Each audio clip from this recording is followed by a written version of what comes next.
Now that you have joined the boat and ready to leave port, let's take a look at the process of heading out to sea and also what life at sea will be like.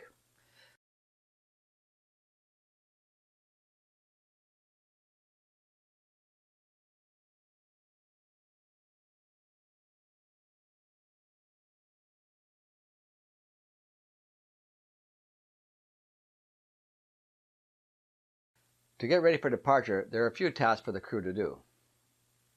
There are many maintenance tasks that should be done in a pre-trip checklist, and these include cleaning the bottom of the boat, which is a task for the crew members, and if it has been a couple of years, it may be time to lift the boat and paint the bottom, and the captain will decide when it's time.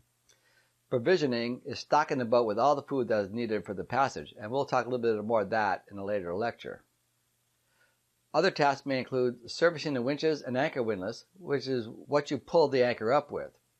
Checking the propane tanks and making sure they're full is important. The crew will make sure that all gear on deck is stored properly, as well as all items below decks are stored and secured as well. Then, when the boat is close to departing, it will head to the fuel dock for refueling and topping off the tanks. As the boat begins to leave the dock, the crew will receive the dock lines after they are untied from the dock, and it's important to make sure that no line drops in the water where it could potentially become entangled in the prop. In fact, as a rule of thumb, always keep a watch to make sure there are no lines trailing overboard, because if it becomes tangled in the prop or prop shaft, that can cause some serious problems. Once the dock lines are on board, they are coiled and stored either on the deck or in a forward hatch, which is often used for storage.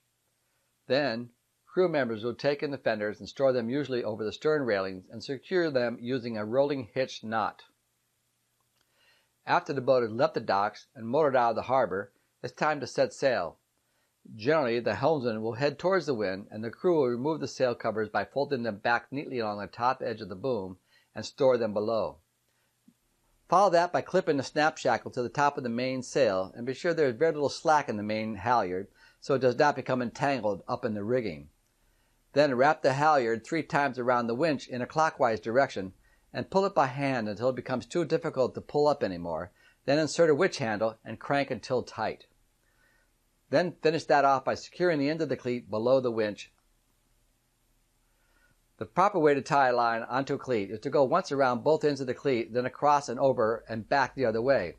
The helmsman will fall off and the sail will fill. Back in the cockpit, the main sheet, which is the line that controls the end of the boom and the mainsail, will be adjusted for that point of sail. Once the mainsail is set, it's time to unfurl the headsail or jib. It is either a hank-on sail, which is attached before heading out and tied on deck, or a self-furling jib, which is kept wrapped around the forestay.